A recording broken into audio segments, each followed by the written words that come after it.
And we're going to go to Philippians 1:9. Philippians 1:9. Do I have a volunteer? Oh, wait a minute. Philippians. Anybody know where Philippians is? Yes. Where is it? It is in the New Testament. It's after what? It's after Ephesians. It's after Ephesians. And now I need a volunteer who can read for me. Because you know I like to do that. Did you find it? Philippians? No? It's after John. It's after Acts. It's after Romans, I think. Up there it is. Page 818, I'm hearing for those who are in the Bibles that we have from over here. Philippians 1:9. Okay. Do I gotta volunteer? Do me a favor, go on over there to the back to that mic, and it's sitting right there. So you can just read it off there, you can read it off the book. Go ahead. Right over there, that mic back there. Did you lose your bouncy ball? Yes. Aye. All right, listen up, everybody. Go along with them. And this is my prayer, that your love may abound more and more in knowledge and depth of insight, so that you may be able to discern what is best and may be pure and blameless for the day of Christ, filled with the fruit of righteousness that comes through Jesus Christ, to the glory and praise of God.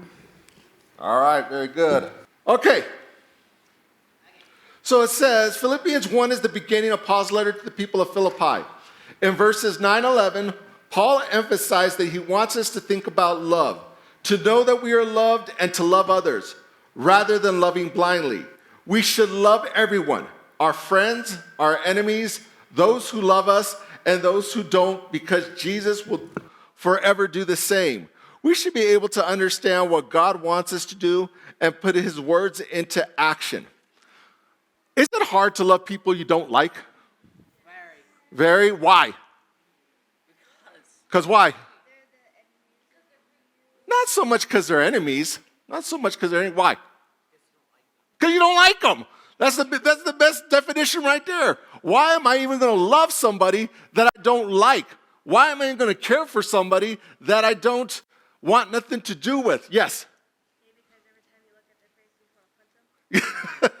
Maybe because every time you look at their face, you want to punch them.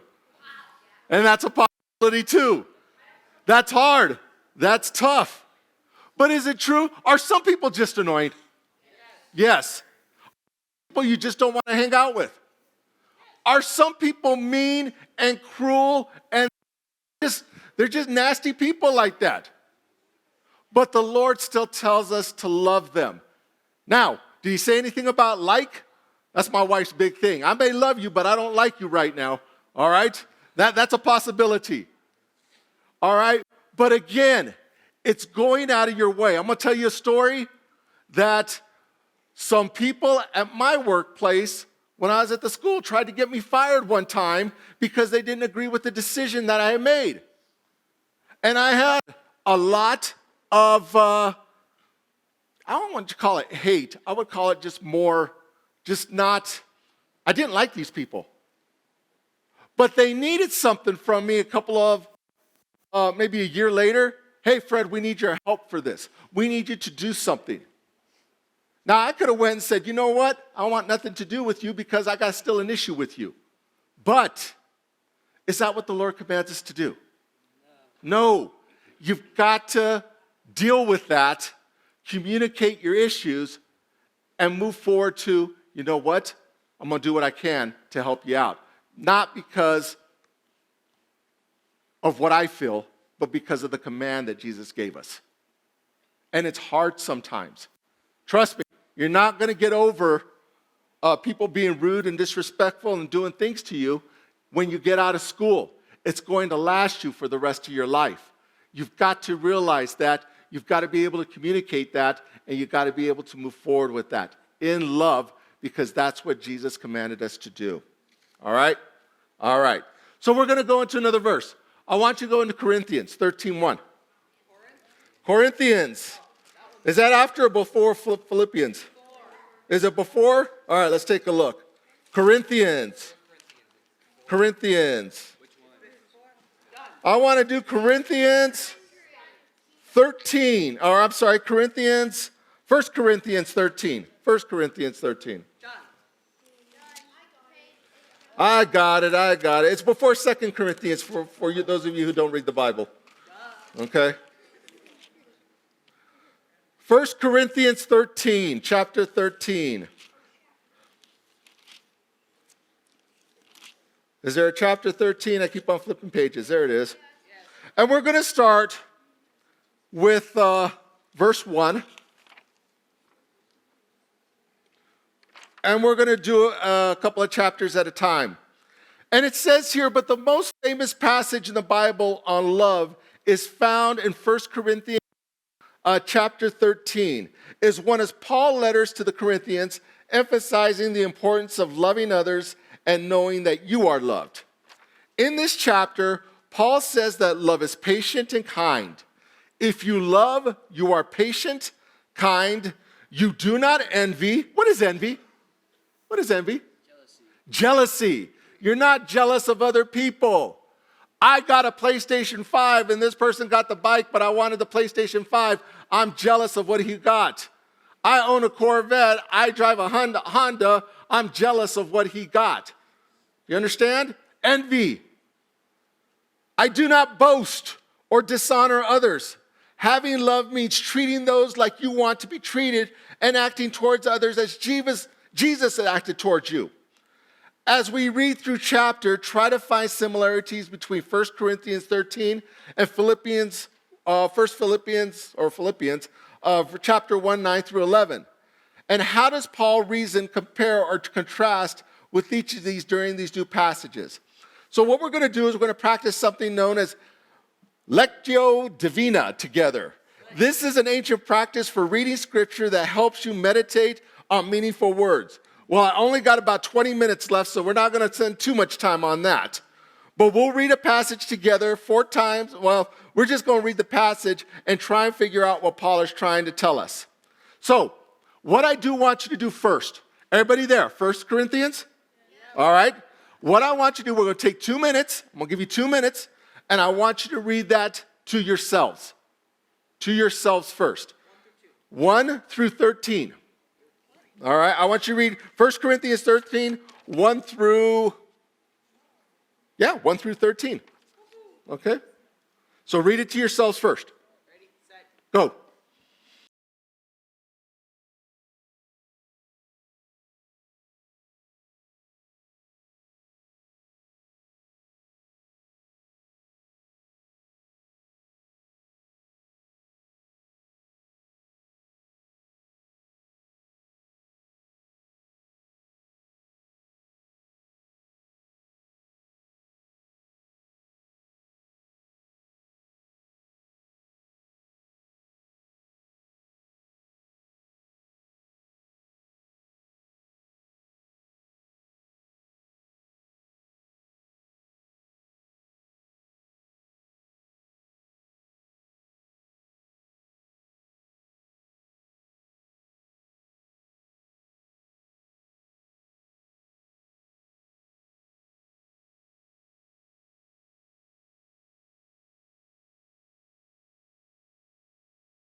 Okay.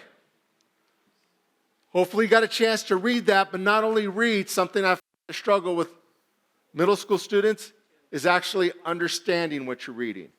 It's easy to read the words, but you've got to comprehend and take in the Word of God and see what He's actually trying to tell you there. So we're going to do this real quick. If I speak in tongues of men or of angels, but do not have love, I am only a resounding gong or a clanging cymbal. If I have the gift of prophecy and can fathom all mysteries and knowledge, and I have faith that can move mountains, but not have love, I am nothing. If I give all my possessions to the poor and give my body over to hardship, that I may boast, but do not have love, I gain nothing. Love is patient, love is kind, it does not envy, it does not boast, it is not proud. So I'm going to go back to this one real quick here. What words stick out to you there in this verse? Yes. What does that mean to you? What does it mean, love to be patient and love to be kind? Let's take it one piece at a time. What does it mean for love to be patient? What does it mean for love to be patient? Somebody over here. You don't know? Can you meet somebody and fall in love that quickly? No? Can you meet somebody and love them that quickly? Maybe, not always. What about love is kind? What does that mean? Go ahead. Go ahead.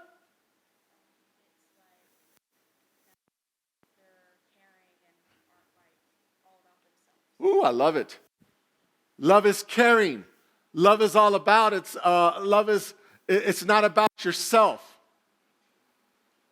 So again, if I speak in the tongues of men, of angels, but do not have love, I am only a resounding gong or a clanging cymbal. I'm up here speaking to you.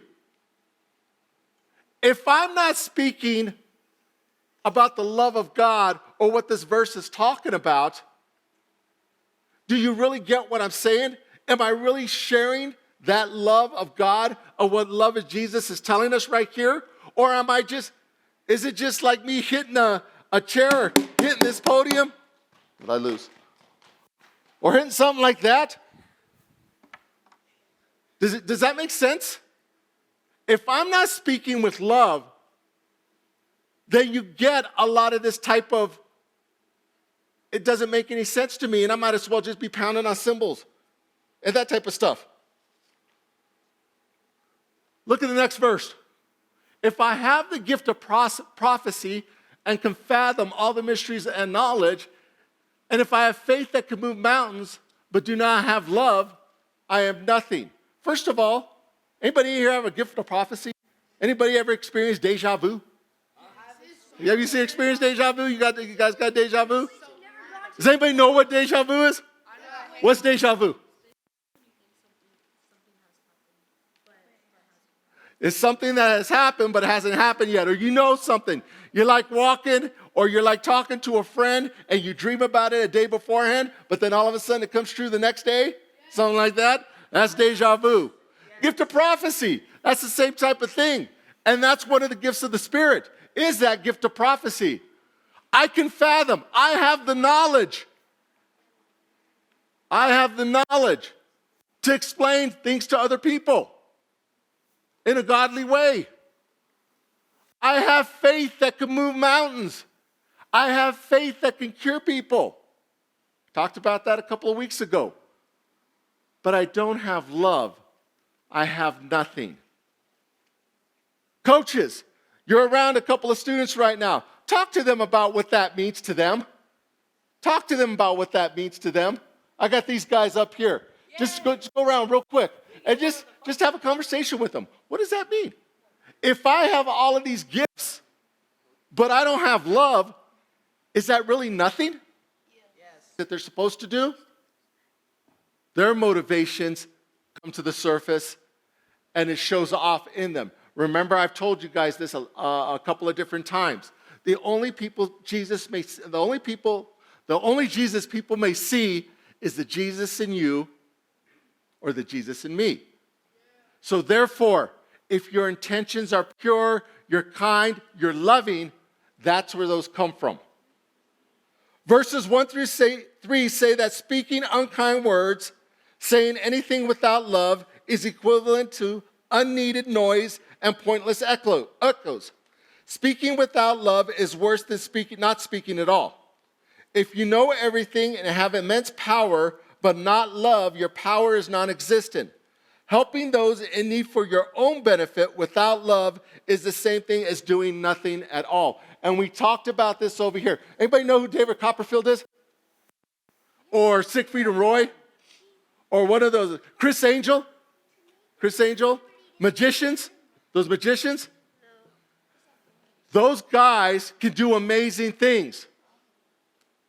But are they doing it so that they can make more money for themselves? Or are they doing it for the glory of God? And I think we know the answer for that. They're doing it to make awareness for themselves. Exactly. And I actually know two other magicians. Who? Penn and Teller. Penn and Teller. And those guys, I don't even want to talk about those guys. Those guys are... Try to figure out what other people do. Exactly. All right. So it talks about in verse 4 that love is patient, love is kind, it does not envy, it does not boast, it is not proud. And this is something that Pastor Darren talked about in the sermon across the way. He talked about love does not envy. Envy is jealousy. We talked about that earlier, right? So, if you get an A on a test and you got a 92, Ethan, I'm going to use you. Yay! And Jillian, I'm going to use you. You got an A on a test and you got a 95 and you got the highest grade in the class. Are you envious towards her? Not really. Really? Not really? Probably because they're in different classes. Oh, they're in the same class. If you guys, over here, if you get an award for citizenship or something that you get a big pat on the back on, and somebody else doesn't, but you know you've helped that person out, and you sit there and go, I've done more things for the school than this person's done. I've done this, and what have they done? They haven't done anything. That's that envy piece that comes in. And let me tell you something, I'm guilty of it too. I like being the best at what I do. I take pride in that.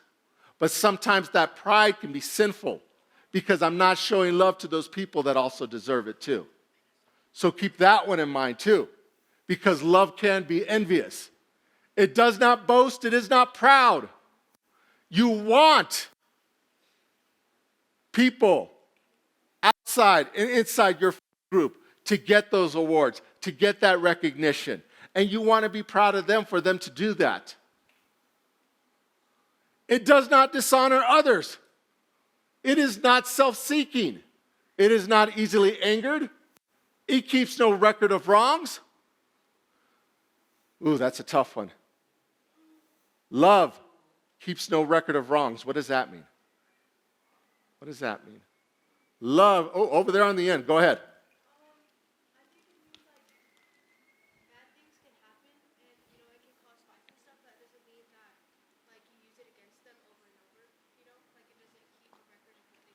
Ooh, perfect definition. Thank you for that. It doesn't keep a record when somebody does something wrong to you that you can go back 6 months later and say, hey, you remember that time when you did this to me and this happened and so on and so forth? It keeps no record. You forgive. That's the bottom line. Yes. An example would be like, for multiple years when we were younger, my sister would yank my hair out. Ouch. And now it's growing back, and the baby hairs are painted like managed. I'm really mad at her. But I'm not going to let that get in the way of her. That's a perfect example. You got a baby sister who pulls your hair out.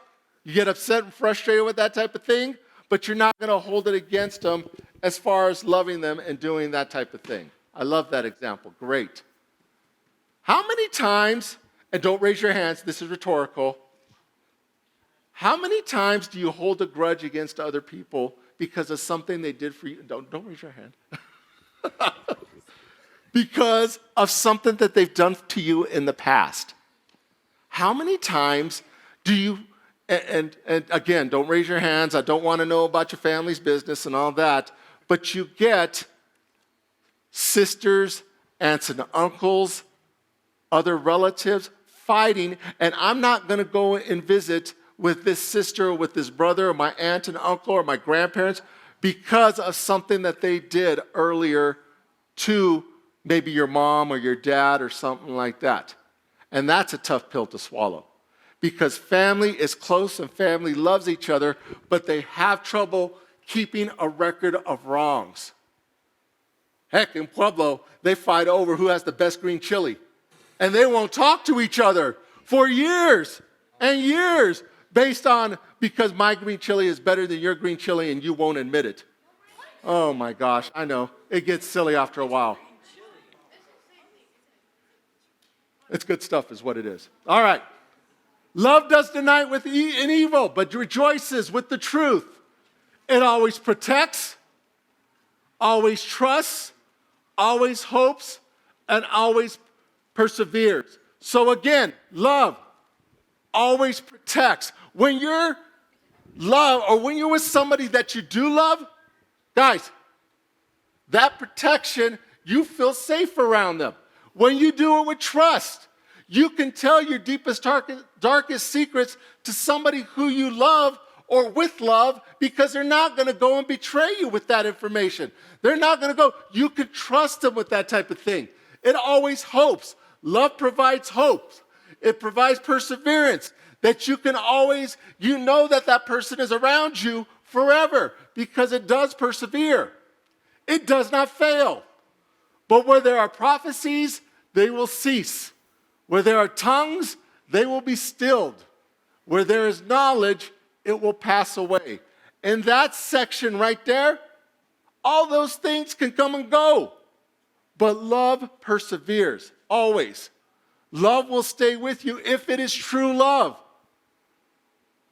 For we know in part, and we prophesy in part, but when completeness comes, what is in part disappears. Finally, when I was a child, I talked like a child. I thought like a child. I reasoned like a child. When I became a man, I put the ways of childhood behind me. For now we only see a reflection as in a mirror. Then we shall see face to face. Now I know in part, then I shall know fully, even as I am known fully. And finally, and know these three remain: faith, hope, and love. But out of those three, the greatest thing is love. That's not from me. That's not from Paul. That's the interpreted words of Jesus Christ and God. Okay? The greatest thing in love. Because again, you can have faith. And I love this part right here. You can have faith. And you can have hope for a variety of different things. But in trueness, for society to become what society should become, it's that love piece that is the best thing.